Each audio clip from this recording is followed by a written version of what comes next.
Bonjour, bienvenue au deuxième épisode du podcast Dive into Reiki en français. Une fois encore, s'il vous plaît, un peu de patience avec mon français et ma grammaire qui n'est pas toujours parfaite. Mais aujourd'hui, je suis très contente. Je parle avec Inès Massin. Inès Massin, c'était une amie de ma sœur en Belgique, ça fait beaucoup d'années. Et on a repris contact quelques années. Ça fait quelques années. Elle a passé beaucoup d'années au Japon et elle est une maître de l'Ikebana. Alors aujourd'hui, on va parler de l'Ikebana, des racines philosophiques et spirituelles de l'Ikebana et comme ça peut-être à des relations avec le Reiki. Inès, merci, merci, merci de me joindre aujourd'hui. Avec grand plaisir, Nathalie. En tout cas, je commence toutes mes interviews de la même forme et normalement, c'est comment tu as rencontré le Reiki. En ton cas, c'est comment tu as rencontré l'Ikebana. Alors, comme tu as dit, je suis partie vivre à Tokyo en 2002. Je me suis installée avec mon fiancé, on s'est mariés, on s'est installés. Et là, ben, j'ai vécu à Tokyo et je me suis dit, ben, c'est quand même assez fabuleux d'être dans ce pays qui a une tradition des arts très, très profonde. Et donc, je me suis dit, c'est une chance exceptionnelle, je vais essayer différentes choses. J'étais très attirée par la céramique, par le raku. J'ai essayé quelques ateliers, mais visiblement, c'était pas mon truc. Alors, une amie m'a dit, écoute, j'ai essayé l'ikebana, j'ai adoré, c'est une créatrice de bijoux. Elle me dit, en fait, c'est un petit peu comme, c'est très créatif. C'est comme quand tu construis un bijou. Tu as des perles différentes et puis chacun va faire un collier à sa façon. Eh bien, l'ikebana, c'est ça, mais avec des fleurs et des branches. Alors, ça m'a parlé, je l'ai accompagnée à un cours et je suis arrivée, j'avais des branches, des fleurs, un vase, un kenzan, un pique-fleur. J'ai suivi la leçon qui était placer des branches selon un certain angle. C'était très strict, hein. Au début, je me dis, mais où est la créativité? Et, euh, et en fait, quand j'ai vu le résultat, ben, j'ai adoré. Je ne savais pas du tout ce qu'était l'ikebana. Et là, je dois dire qu'au bout de deux leçons, je me suis dit, mais en fait, je suis faite pour ça, j'adore. Donc, en gros, bah, l'ikebana, c'est l'art floral japonais. C'est vraiment un art traditionnel. Et c'est en fait, on va pas copier la nature. On va transformer la nature. Et ça va passer à travers finalement la créativité de la personne.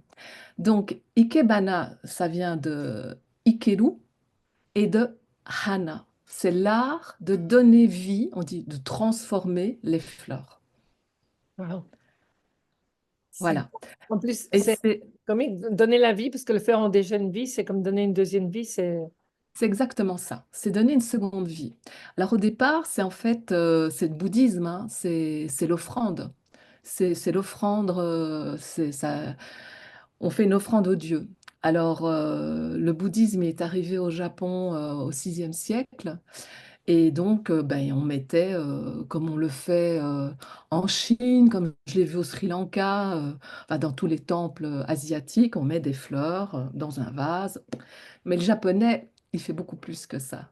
Le japonais, il va toujours vers l'esthétisme, il va toujours ouais, vers la perfection, il va améliorer.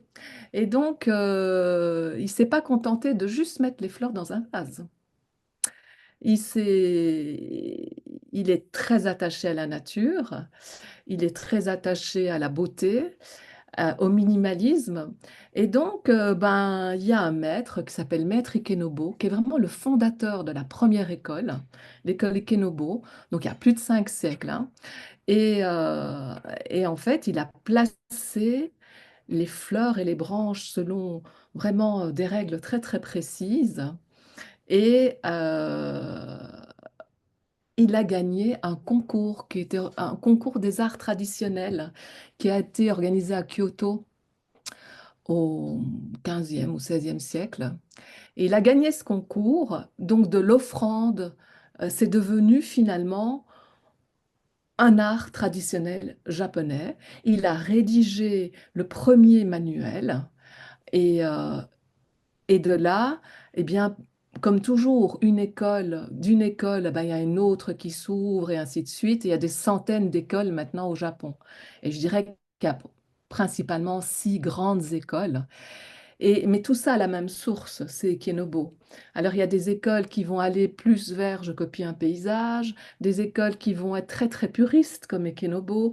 Il y a des écoles comme la mienne qui vont être beaucoup plus, qui est l'école Sogetsu, qui vont être beaucoup plus modernes, qui vont s'ajuster à l'évolution du monde et qui vont intégrer du matériel qui est non végétal. Et on va être vers une sculpture, en fait, vers une sculpture végétale dans laquelle on accepte d'intégrer du matériel qui n'est pas végétal. Mais tout ça provient, et de toute façon, quand j'ai des grands maîtres qui viennent ici en Europe ou que je vais à Tokyo, on va toujours nous dire, attention, ce n'est pas de l'artisanat, c'est un art traditionnel japonais et c'est avant tout, ne l'oubliez jamais, un art spirituel. Voilà, J'adore ça. voilà, toujours. C'est vraiment, on ne fait pas de l'artisanat, on ne fait pas des bouquets, on fait en fait de l'art spirituel. Et ce que j'adore du Japon, c'est ça, c'est que n'importe quoi peut devenir un art spirituel si on le fait Exact. avec beaucoup de ce qu'on appelle en anglais presence, C'est présence, exactement peut-être ça. en français, je ne sais pas. La présence, être Et la présent à ce répétition. qu'on est. Et la répétition. Et une chose que tu as dit qui était incroyable, c'est dit, c'était tellement rigide, tellement de guidelines. Ouais. Elle est où la créativité? Alors, je pense avec le Reiki, c'est la même chose. Les gens commencent à changer le Reiki parce qu'il y a beaucoup, tu, tu sais, il y a des principes. Alors, comment tu as trouvé la créativité et la spiritualité quand tu avais des règles si rigides, comme tu disais? Alors, c'est ouais, c'est super intéressant parce qu'au début, bon, voilà, j'ai démarré avec d'autres amis qui étaient très impatientes, qui disaient, mais moi, je veux être créative. Et la prof disait, il y a une méthode, on est au Japon, il y a une méthode, suivez la méthode et la créativité viendra par la suite. Et si je Ah, devrais comparer, en fait, l'ikebana à tout art, que ça soit la musique, la peinture, je vais le comparer au piano. Quand on apprend le piano, eh ben, on va pas tout de suite être un grand compositeur. Et parfois, on ne l'est pas du tout, hein, parce que après, on n'est pas tous faits pour toutes les disciplines artistiques. Mais en tout cas, pour y arriver, on démarre par des gammes. On répète, on apprend le solfège. Et donc, les 40 premières leçons de mon cursus, c'était les angles. Et ces angles avec des branches, et on vous explique que la grande branche représente le ciel, la branche moyenne représente l'homme, et que la branche la troisième ligne représente la terre. comme au Et puis au Reiki. début, on comprend pas trop. Et puis en fait, au début, moi, j'ai pas compris le côté spirituel. Pas du tout. Je voyais les règles, mais quelque part, ça me rassurait. Et Oui, oui. puis, ça me rassurait. Et j'étais touchée par la beauté. Et j'étais touchée par le fait que même en plaçant cette grande branche qui doit être proportionnelle à la largeur, la hauteur du vase, enfin, à placer entre 10 et 15 degrés. La deuxième, qui est l'homme, qui doit faire trois quarts du ciel et qui doit être placé à 45 degrés. Et la troisième, qui est une fleur et qui est la moitié de... Donc on a Shin, Soe, Hikae, Hikae, la moitié de Soe. Bon, alors au début, moi, ça me rassurait toutes ces règles, je les plaçais, et puis quand je voyais le résultat, j'avais quelque chose de beau qui me touchait. Et j'avais aussi une pratique répétitive et qui me calmait. Et donc, c'est vraiment une méditation, moi j'appelle ça une méditation active. Mais je ne l'ai pas compris tout de suite, en fait. Que Non. la spiritualité, elle n'était pas seulement dans la symbolique ciel, homme, terre, qui est la symbolique qu'on retrouve dans toutes les religions, Ouais, qui est la circulation. Au Japon, ça va être le ki, l'énergie vitale. Euh, En Chine, ça sera le chi. Chez les chrétiens, chez les catholiques, ça sera le souffle. ouais. Mais c'est la même chose. On parle de la même spiritualité. C'est la circulation d'énergie vitale. Et un homme, eh bien, en fait, il est placé entre terre et ciel.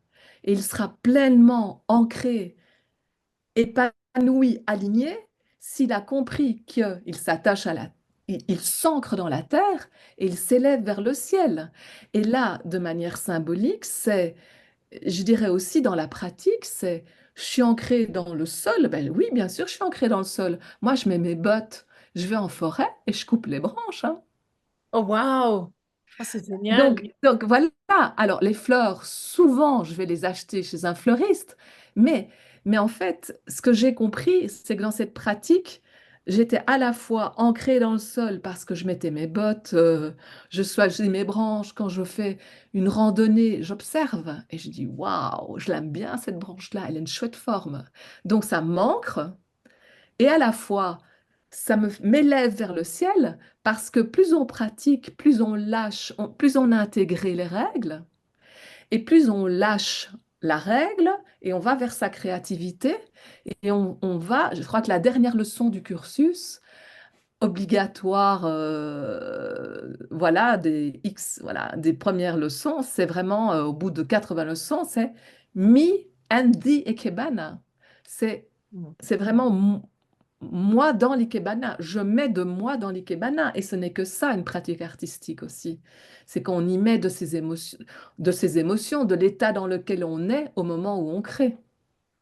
Et quand on le crée, il y a, je pense que les ikebana que j'ai le plus réussi, parce que je crois qu'une question qu'on me pose toujours, c'est, tu mets combien de temps pour faire un ikebana? Alors je dis, bah, entre 20 minutes et 1 heure. Mais les meilleurs, c'est ceux que je fais en 20 minutes quand je suis bien alignée, que je vais bien, et c'est là comment dire, je me sens comme traversée et ça vient tout seul. Tu Mais lâches. c'est aussi parce que j'ai fait des centaines de leçons et que je suis capable de lâcher ça en fait. Et ça, c'est un peu comme le Reiki. Quelquefois, les meilleures sessions, les meilleures pratiques qu'on fait, c'est le jour où tu dis, j'en peux pas, je lâche, je laisse. Alors, tout va bien, mais ça va bien parce que ça fait des années ou des heures que tu as pratiqué avant ça. Sinon, ce serait n'importe quoi, quoi. Ce serait pas de l'ikebana, ce serait pas du Reiki. Et une chose que tu as dit que j'ai adoré, c'est la clarté.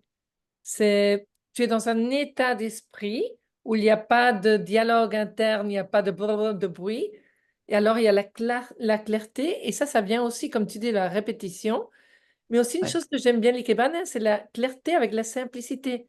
Tu vois, tu sais, tu as peut-être 25 branches, je ne sais pas combien de branches tu as pour choisir, mais c'est ça, c'est la clarté de savoir c'est quoi que je dois utiliser, c'est quoi qui est important.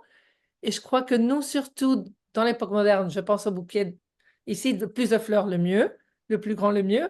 Et avec le Reiki, quelquefois, on pense le plus de tools j'utilise, encore mieux. Et plus d'énergie et plus et mieux. Et l'Ikebana, ce que je t'entends, c'est ça, c'est la clarté de savoir c'est quoi qui est important, c'est quoi que je dois utiliser. Alors, je ne sais pas comme ta réaction à ce que je viens de dire. Alors il y a deux choses qui m'ont frappée dans ce que tu as dit. Oui, La première, c'est l'état de clarté. oui, C'est que euh, quand je pratique, je me mets dans un certain état de conscience et en fait, je me rends compte si ce jour-là, je suis posée ou pas, si je suis énervée, si je suis joyeuse, si je suis triste. Et c'est comme si, avant de démarrer ou en le faisant, ça me fait vraiment prendre conscience de ça.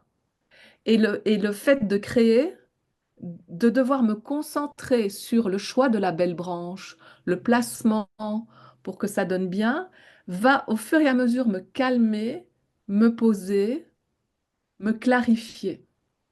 Donc, ça va durer 1 heure si au départ, je suis pas en forme. Et ça, c'est le cas. Voilà, un jour n'est pas un autre. On ne non. peut pas être dans un état de béatitude tous les jours. Mais les fois où je vais bien, où je suis posée, ça va prendre 20 minutes et je vois tout de suite la branche qu'il faut. Je la pose avec un naturel. Voilà. Donc ça, c'est le côté pratique méditative active. Et puis la deuxième chose que tu dis, c'est less is more. Ouais. En Ikebana, on dit toujours, qu'est-ce que j'enlève? Ah, c'est comme Quand- Chanel. Voilà. Quand on corrige, puisque maintenant je suis professeur, c'est je regarde l'arrangement, je regarde s'il y a du plein et du vide, c'est des notions très importantes, et je regarde ce que j'enlève. Qu'est-ce qui est plein, qu'est-ce qui est vide? Parce qu'on est vraiment dans la notion du ma, la philosophie Ouais. japonaise, qui est l'importance du vide, l'importance du silence, l'importance des pauses dans une conversation. On n'a pas besoin de remplir, remplir, remplir. Dans la culture japonaise, peu importe les arts, peu importe, je dirais, c'est aussi la pratique quotidienne, les gens se posent. Je vais me taire, même en réunion, j'avais des réunions professionnelles, j'ai eu des réunions professionnelles japonais, on peut prendre une pause et se taire. Et quand on est occidental, ça peut surprendre, Ouais. ces pauses. Et en fait, je pense qu'aujourd'hui, plus que jamais, on a besoin de ça. Parce on rajoute, on parle, on a besoin de remplir. euh, Tout ce qui est réseaux sociaux, informatique, on envoie un message, il faut la réponse tout de suite. Enfin, je veux dire, on ne s'améliore pas, hein. On s'améliore pas. Et je pense que des pratiques ben, japonaises, que ça soit le reiki, que ça soit la calligraphie, peu importe. Moi, l'ikebana, c'est ce qui me parlait le plus, nous apporte ça. Nous apporte ce moment de je débranche, je me pose, je rentre en moi. Et ce que j'adore dans la pratique japonaise, c'est qu'on n'est pas dans des grands concepts. Quand on parle de spiritualité, parfois on s'imagine des concepts très abstraits. Mais ce que j'adore, c'est que le japonais nous fait comprendre la spiritualité par une pratique ancrée, quotidienne, de répétition. Euh, on, on- on va vous dire, prenez un sécateur et coupez les branches entre deux leçons. Ou si vous avez terminé votre leçon plus tôt, coupez la branche. C'est cette répétition. Voilà. Et alors là, on n'est pas créatif, mais c'est une façon de rentrer en soi. Moi, je me rappelle quand je vivais au Japon, à côté de Tokyo, il y a le temple des mousses, où on peut voir toutes ces mousses. Ah, j'y Mais étais. C'est beau. voilà, et pour y Ouais. rentrer, on vous fait faire on vous fait poser pendant une heure, on vous fait faire de la calligraphie. Ouais. Mais en fait, c'est juste pour vous poser. Ah, j'y avais pas Pour vous, pensé. pour vous poser, pour après pouvoir mieux apprécier le jardin. Ah, ah. C'est très japonais, ça, en fait. C'est Ah très ouais? japonais. Moi, Mais ils vont j'étais. pas vous l'expliquer. Ils Mais vont non, pas vous mais non, mais non. Et moi, j'étais tellement contente de faire la calligraphie parce que j'adore. Je suis mauvaise comme tout. J'ai fait 3 ou 4 fois. J'étais tellement contente que j'y ai même pas pensé. Mais c'est vrai que les gens se sont posés. Ils sont arrivés dans la grande salle et tout le monde, il y avait blablabla. Et après, c'était vraiment, et on a marché. Et il y avait une présence, il y avait une connexion avec l'espace qui était vraiment très belle. Mais avant ça, on a posé les gens. Ouais. Pas en leur disant on va méditer. Voilà, on leur dit ben, on va faire de la calligraphie. Voilà. Ouais. Et c'est ça que j'adore, en fait, dans la pratique japonaise, qui est exigeante. Mais je pense que quand on médite, il y a aussi, je pense qu'on ressent pas tout de suite la détente au début. On peut même être envahi par plein de pensées. Et que plus on pratique, ça doit être comme l'ikebana, plus on va arriver plus rapidement à cette clarté, en fait. Et pour moi, c'est aussi une clarté. Et c'est ça, parce que normalement, les gens auraient qu'ils veulent innover, innover, innover, pas pratiquer.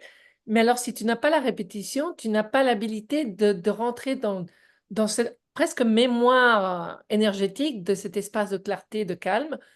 Moi, l'autre jour, j'étais en train de voir un peu de vidéos de théâtre No, de l'opéra japonaise No. Je ne sais pas si c'est un opéra théâtre. Et c'était vraiment quelque chose d'impressionnant parce qu'ils sont tellement calmes, mais tellement présence, avec presque pas de mouvement. Alors moi, maintenant, parce que la pratique des arts martiaux et bien sûr le Reiki, je m'imagine le no dans ma tête et je sens mon corps, tout, ma cervelle, tout se poser. Mais c'est parce que on connaît cet espace, parce qu'on a répété, répété, répété. Alors c'est une partie maintenant de ton système. En tout cas, je m'excuse en français, c'est un peu bizarre, c'est très clair Oui, en, oui, non, je en comprends très anglais. bien. Je OK. comprends. Et c'est la répétition, peu importe l'art qu'on ait choisi, en fait. Peu importe la porte d'entrée, je pense que le résultat, il est le même. Alors, que ça soit le théâtre no, la calligraphie, l'ikebana, les jardins zen, et j'en oublie. En fait, tous ces arts traditionnels japonais il y a eu vraiment une époque au XVe siècle qui a mis le fondement de tout ça. Mhm.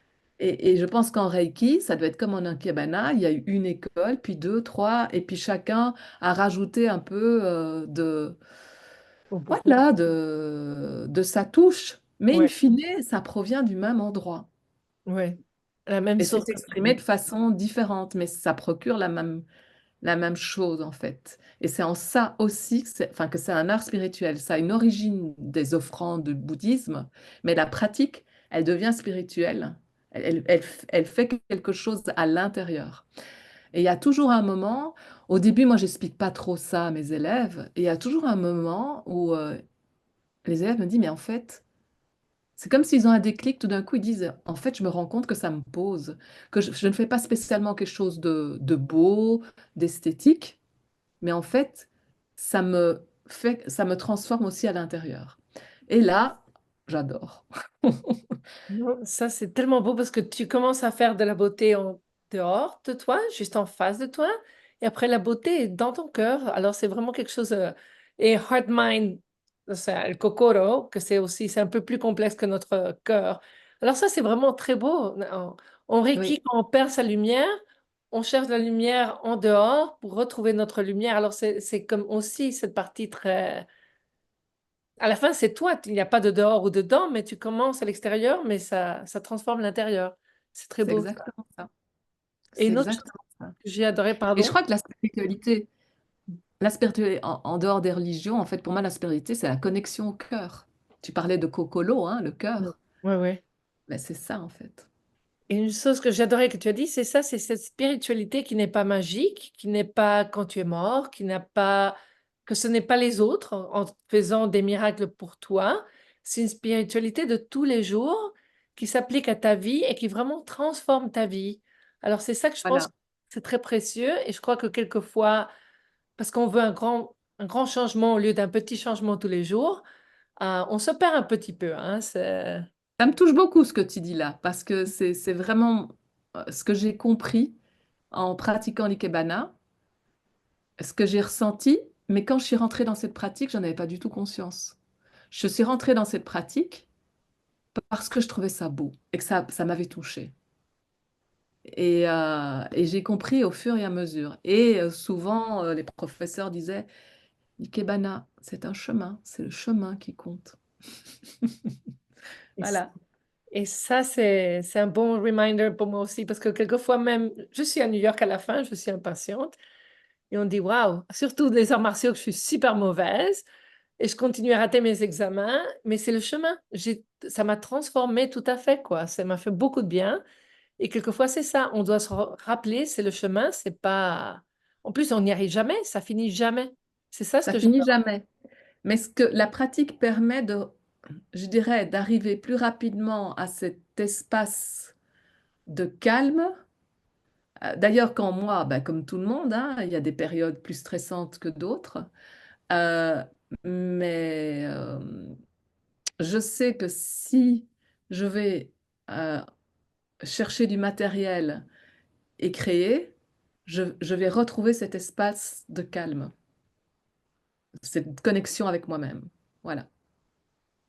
C'est beau ça, parce que c'est aussi cette partie bouddhisme de que c'est comme la mer, tu peux avoir des vagues, mais l'eau à la fin, la profondeur, elle est calme. C'est nous rappeler qu'on a toujours cet espace de calme. On doit seulement Ouais, se poser, c'est ce que tu disais au début. Quelquefois, on me dit, oh, ma vie, je sais pas, je suis un désastre. Tu es un désastre, mais tu es aussi calme. Alors, si tu prends un moment, tu te poses, tu retrouves ton calme. Tu n'es jamais que le désastre, que les vagues, quoi. exactement. Et je pense que chacun a sa façon de trouver ce calme. Et pour moi, ça a été l'ikebana. Non, moi, je vois tes photos et bien sûr, si c'est bien avec toi, je vais mettre ton contact de Facebook, comme ça ils peuvent voir tes créations, elles sont super belles. Je les Merci. mettrai aussi dans les notes du podcast. Mais vraiment, moi, ça me touche, je vois tes photos, c'est pour ça que je t'ai contacté, parce que c'est vraiment quelque chose de beau. Moi, crois-moi, je crois que l'ikebana, c'est toi comme la poterie, la céramique.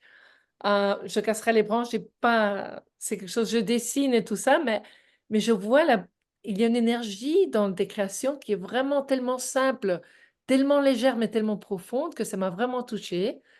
Et pour moi, c'est ça, c'est, tu peux voir une personne dans ses créations, quoi. Tu peux voir l'énergie avec laquelle ils l'ont créée. C'est vraiment très beau. Et Merci, merci beaucoup. je sais, Euh, comme les Japonais et posent. euh, en fait, on y met des choses, parfois de manière inconsciente. Euh, et je dirais que c'est vraiment ces techniques à la base qui m'ont appris ces notions de plein, de vide, de mouvement. Parce que par rapport à l'art occidental floral, l'art occidental floral, c'est qu'est-ce que je rajoute? Qu'est-ce que je rajoute? On va faire très attention aux couleurs, le vase n'a pas tellement d'importance. Et on va dire, plus on rajoute, plus il y a de l'abondance. J'ai même une collègue qui avait contacté un restaurant étoilé et qui avait proposé un ikebana et qui avait dit, oui, mais nous, on veut de l'abondance. Voilà, on veut montrer qu'on est, De oui, la qu'on est pluie, du abondant, qu'on est riche. caviar, ouais. Alors que euh, en ikebana, ben, c'est plutôt less is more. Donc, qu'est-ce que j'enlève? Qu'est-ce que je dépouille? Le plein, le vide, le yin, le yang. euh, et c'est ce vide qui va créer de la tension. Et c'est ce vide qui va créer du mouvement. Et c'est ce vide qui va donner cette impression de circulation d'énergie vitale dont je parlais tout à l'heure, le ki. Donc, on revient à la spiritualité. Voilà. Et c'est très beau parce qu'en arts martiaux, par exemple, on utilise le ma, le vide.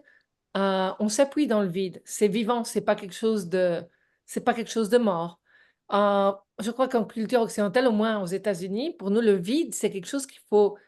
C'est même un Combler. peu agressif, le vide, non? Je pensais quand tu disais la réunion avec la pause, si moi je fais une pause au travail, j'ai perdu. Il y a tout le monde qui rentre et je parle plus pendant une heure, je peux rien faire.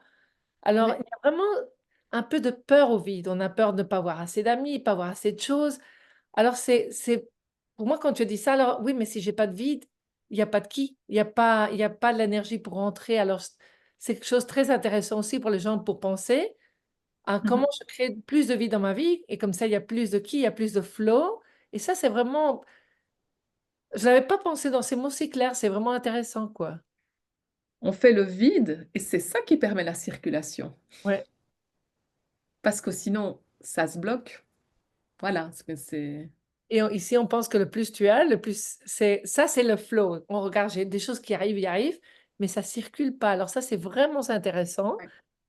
Et je Et pense que c'est un grand luxe, surtout à notre époque, ouais, de s'autoriser à mettre ben oui, à cette notion philosophique de ma, à s'autoriser à avoir du vide, du ma. Voilà, ça peut être un silence, ça peut être un espace. Quand on regarde l'architecture japonaise, euh, voilà, si on regarde les intérieurs japonais, ben, il y a beaucoup de vide. On va pas rajouter, rajouter, rajouter. En calligraphie, c'est pareil. c'est beau. Oui, non, c'est comme avec ma pratique de Reiki, je rajoutais. Et pendant les dernières années, j'ai enlevé, j'ai enlevé, j'ai enlevé. Et maintenant, je suis au début, les petites techniques que j'ai appris au début, c'est ce que je fais. Et ça va beaucoup mieux. Il y a plus de circulation, il y a plus de. Et bon, dans les maisons aussi, j'essaye de. Ouais. Alors, je pense que ces outils sont super importants. Quand tu dis qu'au début, tu as appris plein de techniques, c'est hyper important. Ouais, C'est important de passer par les règles et des techniques. Mais puis, à un moment, on s'en libère. Mais c'est pas qu'on les jette à la poubelle. C'est non, que on va choisir l'une ou l'autre, mais pas tout en même temps, en fait. Et on va choisir celle qui nous convient à ce moment-là, euh, mais pas tout faire de front. ouais. Non, mais c'est incroyable. En tout- Non, non, je suis super contente parce que Tu vraiment, pensais pas qu'il y Ah aurait non, autant de parallèles entre le Reiki et l'Ikebana? mais aussi tellement aussi, je dois dire, une capacité de concept comme vide que pour moi, c'est un peu difficile, que je commence à apprendre surtout dans les arts martiaux, que je parle de emptiness quand je fais ma pratique des 5 éléments, qui est plutôt bouddhiste. Alors, je parle de emptiness, mais je crois que peut-être parce que l'ikebana est très visuel, la forme, comme tu expliquais le vide, vraiment, ça m'a éclairci, oui, éclairci. C'est un concept Éclairé. éclairé qui était un peu intellectuel, que maintenant c'est chaque fois plus physique avec ma pratique, bien sûr, d'arts martiaux, mais maintenant mais bien sûr, c'est la circulation. Et c'est quelque chose qu'en plus on sait que tu dois enlever et donner l'argent pour que recevoir l'argent, tout. Mais vraiment, tu l'as fait super clair, super simple. Et ça fait quelque chose, un déclic dans ma tête, super joli. Bon, bah, c'est génial. Et je crois que c'est aussi très intéressant pour les gens. Par exemple, comme moi, je fais les arts martiaux, tout le monde doit faire un deuxième art japonais. Alors moi, bien sûr, parce que j'ai le Reiki, mon Iaido, c'est mon deuxième art. Alors, je ne dois pas faire de Jodo, Kendo. Et aussi parce que ma sensei sait que je suis tellement de problèmes pour bouger. En Belgique, quand j'étais à l'école, je devais prendre des trucs pour apprendre à me faire les chaussures et tout. Vraiment, j'ai des problèmes d'émotion. Alors, elle dit, non, non, ça va.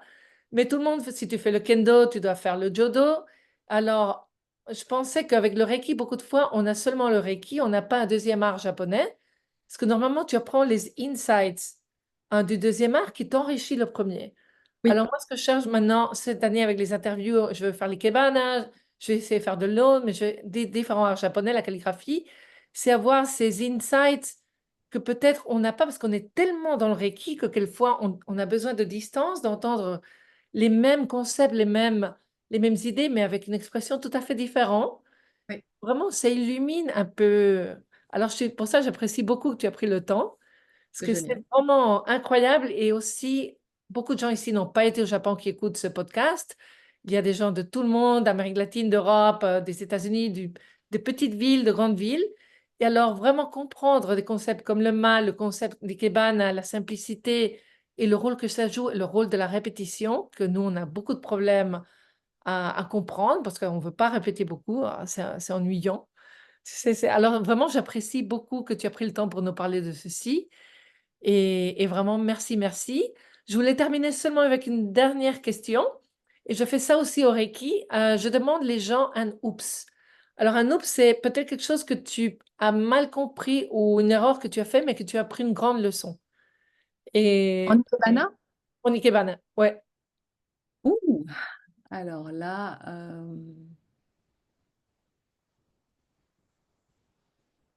hmm,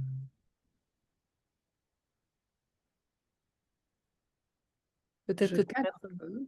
Oui, mais pour vous, c'est différent. Peut-être les maîtres ne te laissaient pas vraiment faire de. Euh,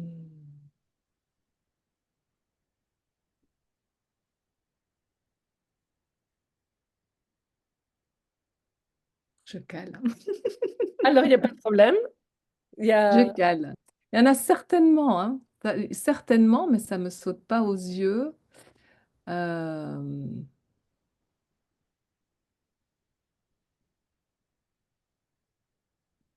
je crois que c'est une pratique qui demande énormément d'humilité, énormément de patience. Et peut-être que parfois j'ai voulu aller trop vite et me focaliser sur le résultat plus que sur la pratique, qui est en fait une pratique de lâcher prise. Et peut-être que j'ai voulu acheter un beau vase, de belles fleurs, et c'était pas ceux-là les plus beaux. Voilà, il m'a fallu un petit temps pour en trouver un, mais Mais c'est probablement ça. c'est une, c'est une belle métaphore pour la vie aussi, hein. C'est vraiment. C'est pour ça que moi, j'aime demander ces choses-là, parce que vraiment, on le fait tous en tout cas, mais c'est vraiment. C'est ça. Je crois qu'on se focalise beaucoup dans le résultat en tout. Même, Mm. et je sais qu'au travail, on doit, mais même. Il faut pas souffrir le travail. Si on est au travail, moi, quelquefois, je dis, tu peux faire ma pratique spirituelle du travail et j'apprends beaucoup plus.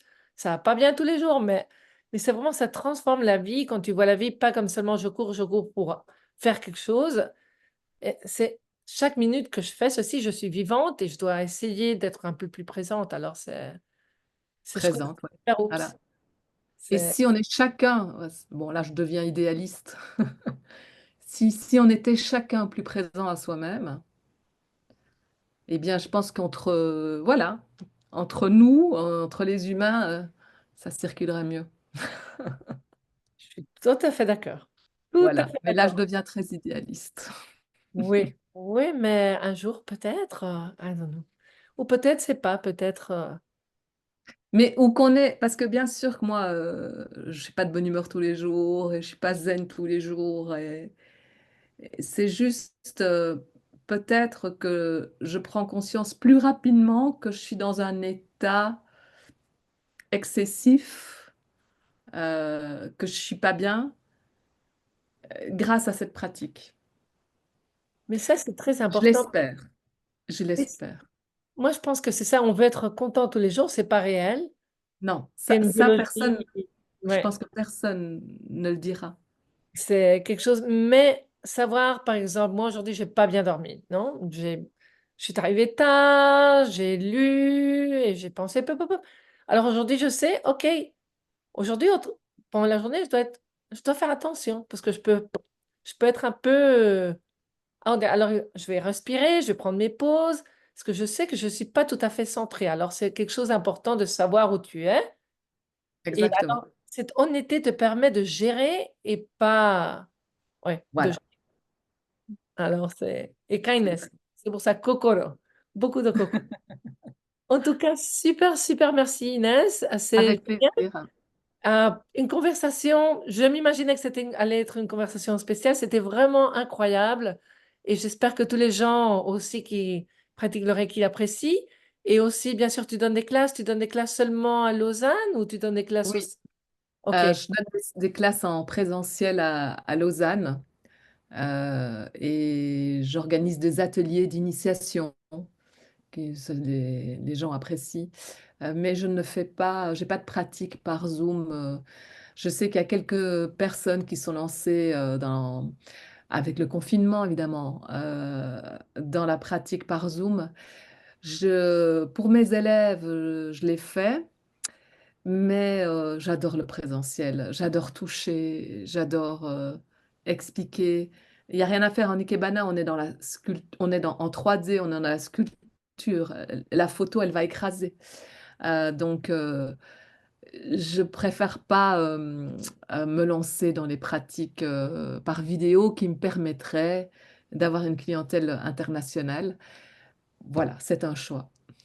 En tout cas, s'il y a quelqu'un en Lausanne qui voit ce podcast ou l'entend, alors je donnerai ton Facebook dans les notes, comme ça ils peuvent te contacter. Et à nouveau, merci, merci, merci, merci pour ton temps. C'est vraiment un grand plaisir. Avec plaisir.